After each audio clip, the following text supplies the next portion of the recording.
యుగమున ఈ గిరిపైనే తపమునరించెను యాద ఋషి. ధరాతలమ్మున అతని పేరుతో అయినది ఈ గిరి యాదగిరి. ఈ గుహలో వెలసెను ప్రళయ మహోజ్వల జ్వాలా నరసింహుడు.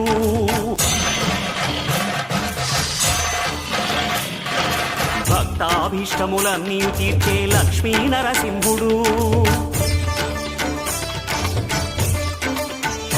సుఖ శాంతులను చేకూర్చు శుభయోగ నరసింహుడు.